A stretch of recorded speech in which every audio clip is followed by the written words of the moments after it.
tout d'or sur le départ, quel remplaçant vous choisissez? Bah tiens Axel, je te laisse ouvrir le bal. Qui tu prendrais?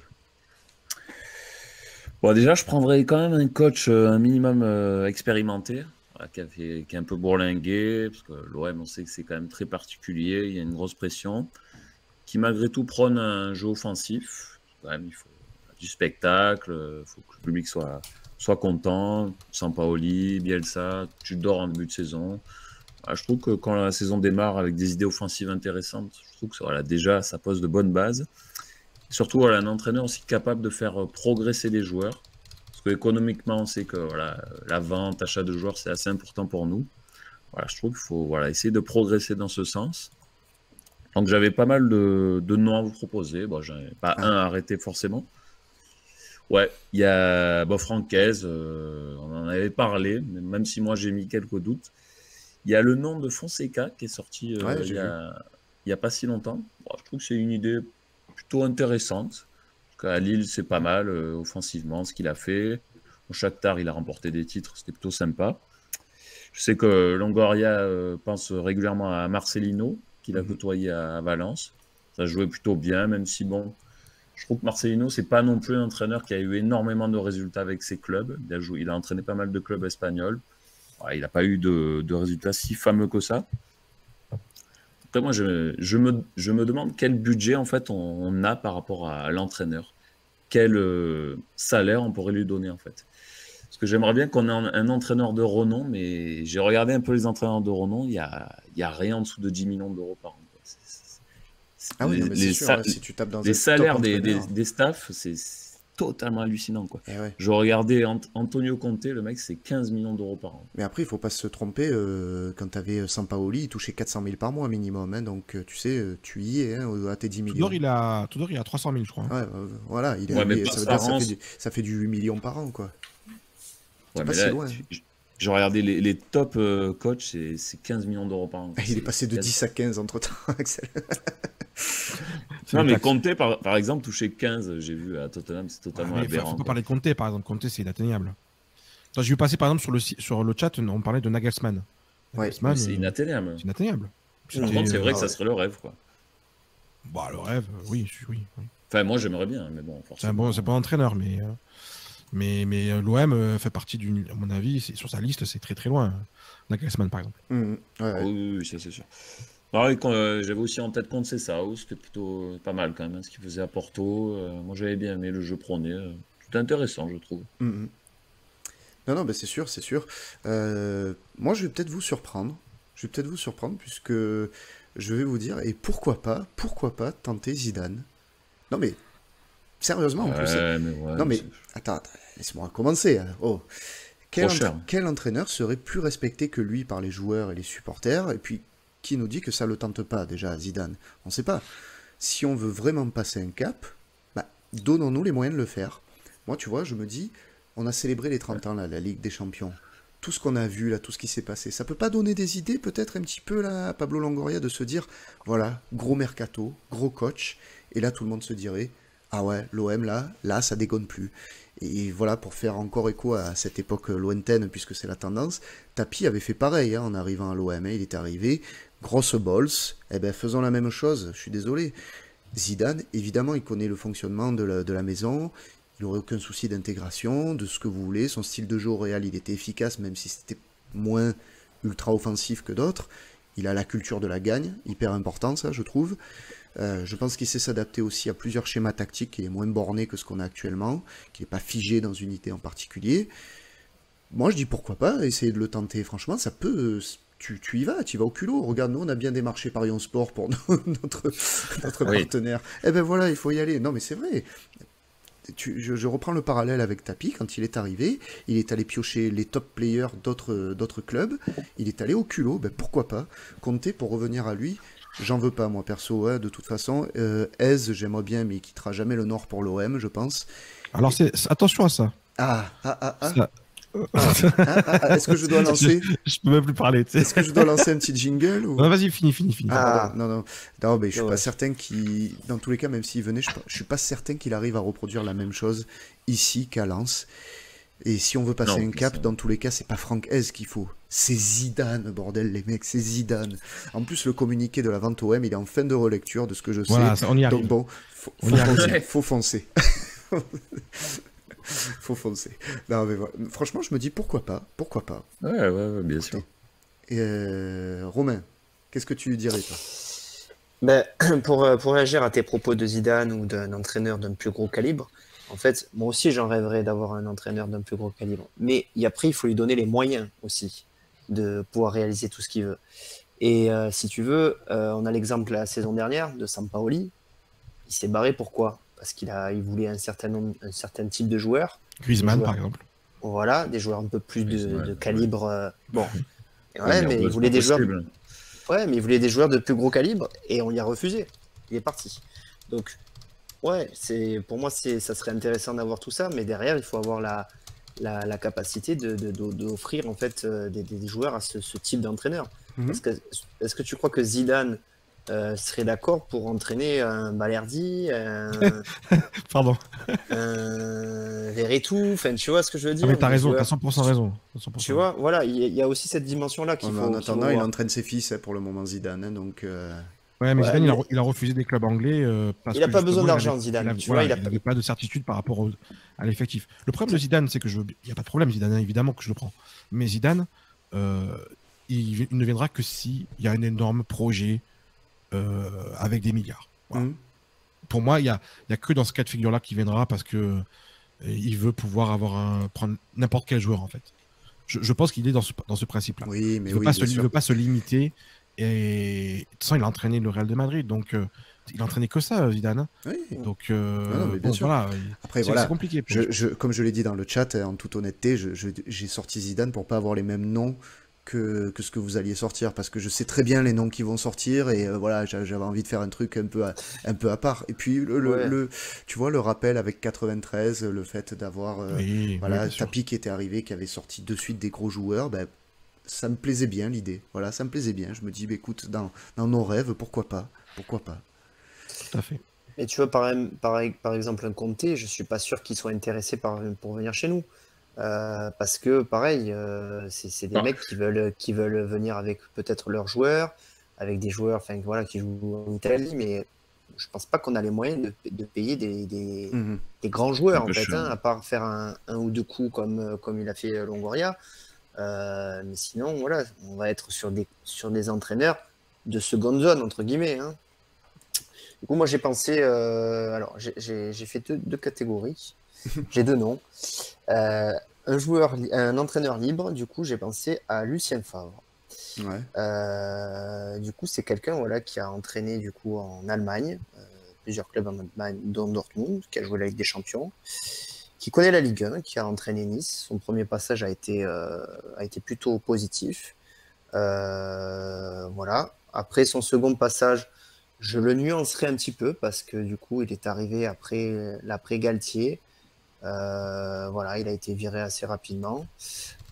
Donc, voilà. Moi, il me fait penser un peu au profil de Guéret. Vous voyez un peu cet entraîneur qui est allé à l'étranger, voilà, qui fait confiance à ses joueurs. C'est des équipes qui jouent quand même, hein, les équipes de Favre. Donc voilà, c'est un entraîneur qui est libre. Du coup, j'ai pensé à lui. Et ensuite, un deuxième entraîneur qui n'est pas libre. J'ai pensé du coup à Fonseca, comme a dit Axel. Voilà, j'ai bien aimé cet entraîneur-là. C'est quelqu'un qui, vous voyez, contre nous, je trouve qu'il a su se remettre en question. Il a mis une tactique en place en début de match qui, je pense, nous a bien usés. Et ensuite, en seconde période, voilà, il a complètement changé. Il a fait rentrer des joueurs offensifs. Donc pour moi, il a cette capacité à se remettre en question. Et ça, j'ai trouvé ça intéressant. Et c'est un mec aussi qui prône aussi à faire évoluer les jeunes du centre de formation. Notamment à la Roma, il a fait pas mal sortir de jeunes. Donc voilà, écoute, je trouve que s'il faut aller chercher un entraîneur, il connaît la Ligue 1 aussi, il a un an d'expérience, donc pourquoi pas Fonseca. Pourquoi pas Fonseca. Je vois passer, personne n'a mentionné Raymond Domenech, c'est pas normal. C'est bizarre. C'est bizarre. C'est vrai. Étonnant, ouais. Albert Raymond, peut-être, non? Albert Raymond. Ah, c'est pourquoi mieux, pas. c'est mieux. Pourquoi pas. Thomas, alors, qu'est-ce que tu aurais imaginé comme entraîneur, toi? Bon, écoute, moi, j'ai un choix numéro 1, personnellement, c'est Franck Hez. Ouais. Je continue à le penser. Alors, d'ailleurs, je disais tout à l'heure, ça change un peu parce que là, dans l'équipe, ce matin, ça dit qu'il attend quand même un peu des garanties, hein, Hez, Mais à par mon rapport à avis, Lens. il n'a pas envie de se faire piller, c'est sûr. Hein, c'est Voilà, pas- il attend un peu 2-3 garanties. Il a Eh carrément oui. dit je vais pas rester si on me prend la moitié de mon effectif. Donc attention, attendons de voir par rapport à Francaise. Moi j'aime bien l'idée, même si c'est peut-être encore un peu tendre, peut-être, mais je pense qu'avant qu'il explose complètement et que ça soit un coach renommé, bah, il faut le prendre. Il faut prendre le truc. Et puis de toute façon, là, pour le coup, on aurait une vraie continuité par rapport à Tudor, avec peut-être un coach qui a plus de facilité à s'adapter aussi au style de jeu adverse. Mhm. Donc voilà. Moi, c'est mon choix numéro 1. Je vais passer par exemple Steele, l'entraîneur de Reims. Je trouve que c'est un peu tendre encore. Voilà, j'attends de voir sa deuxième saison, ce que ça peut donner, mais j'aime beaucoup l'idée. Il y a Kourourou là qui nous parle de Spalletti depuis une demi-heure, mais Spalletti il prend une année sabbatique, ouais. une année sabbatique, Ouais, donc, c'est terminé. Ouais. donc c'est terminé. Maintenant, si vous voulez, je peux vous parler un petit peu des infos que j'ai. Ah, attends. Vas-y, envoie. Alerte. Elle est là. Ah merde. Ah, t'as pas mis, Elle est là, t'as elle pas est mis là. Robin. Elle est La là. petite Hop. musique. Elle est là. Voilà, moquez-vous, c'est bon. Voilà, Alerte c'est très crédible comme ça. Alerte Mercato. Non, alors, donc déjà ce qu'on avait pu dire, ce que j'avais pu dire, c'était il y a un mois, effectivement, c'est que Franck Hez fait partie des noms que l'OM aime bien. Voilà.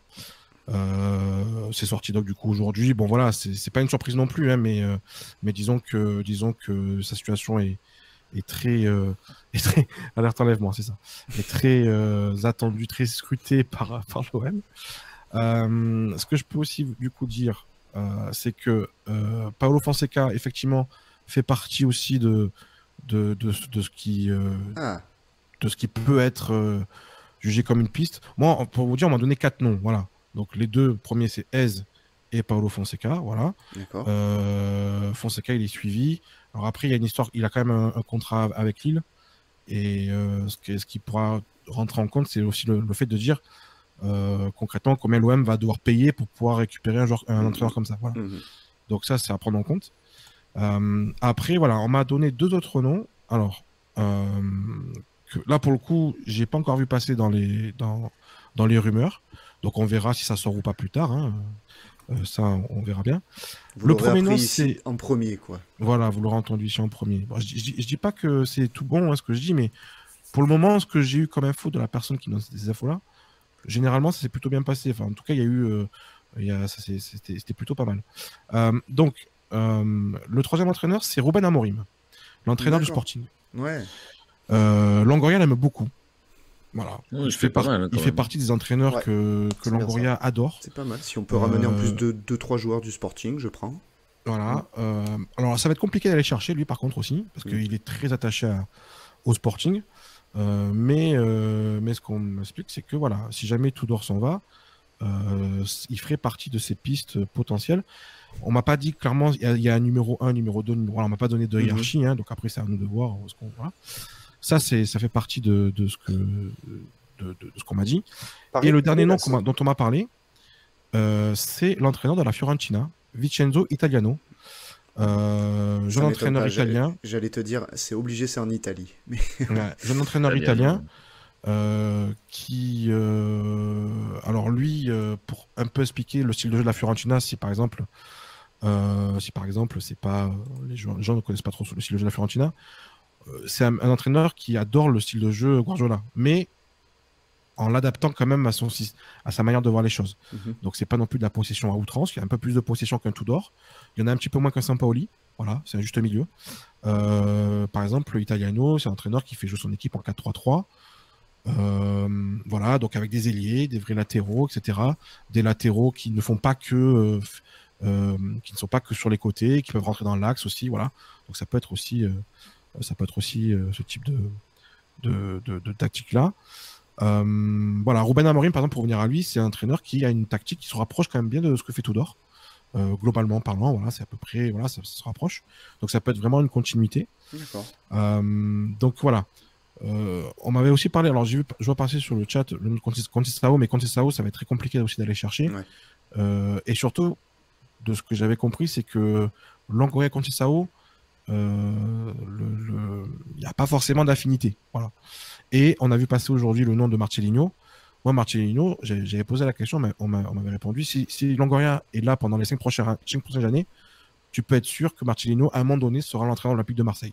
On ne sait pas quand, mais à un moment donné, il sera un entraîneur. Il est si proche que lui, si proche C'est de un ça que ami lui. proche, c'est un ami proche, mais ça serait plus un entraîneur du style pansement, c'est-à-dire j'arrive pas à avoir le nom que je veux, du coup pour assurer, je prends Marcelino. Voilà. D'accord. C'est pour une mission à très court terme, par exemple. Ouais. Ce serait ça l'idée. Mais voilà, en tout cas, moi ce qu'on m'a donné comme nom, c'est du coup Franck Hez, c'est sorti aujourd'hui. Pablo Fonseca, alors bon voilà, j'ai pas vu forcément un Mediatron en parler, mais je sais que ça tourne un peu, le nom tourne. Et puis on m'a parlé de Ruben Amorim et de Vincenzo Italiano. Moi, les deux noms que tu m'as donnés, ils me plaisent, hein, en tout cas, franchement, c'est des bonnes idées, en tout cas, qui sont pas sorties jusque-là dans les médias, donc c'est bon signe, puisqu'en général, c'est ce qui se passe avec Pablo Longoria, hein, de manière générale. Donc, ça peut être sympa. Ça peut être sympa. Ben, merci pour ces... Mais on m'a dit aussi que c'est pas encore forcément terminé avec Tudor. Voilà. Parce qu'il y a ça aussi. Hein. C'est vraiment pas encore fait que c'est terminé. Il y a une vraie attente. Apparemment, l'histoire de la prolongation de contrat qui a été proposée, c'est pas forcément maintenant, mais c'est dans les tuyaux. Et Tudor se positionnerait par rapport à ça après. Voilà. D'accord. Bon. L'entraîneur du Sporting, il me semble en plus qu'il était suivi par le PSG avant Galtier. Son nom était sorti peut-être Paris. Tout à fait. Mais Ruben Amorim, c'est un entraîneur un peu nouvelle génération qui a de vraies idées intéressantes. Alors même si on les a torchés, le Sporting, cette saison, mais on les a torchés. Oui, on les a quand même bien battus. Mais c'est un coach qui a de vraies idées. C'est vraiment très intéressant ce qu'il fait. Donc voilà. Ouais.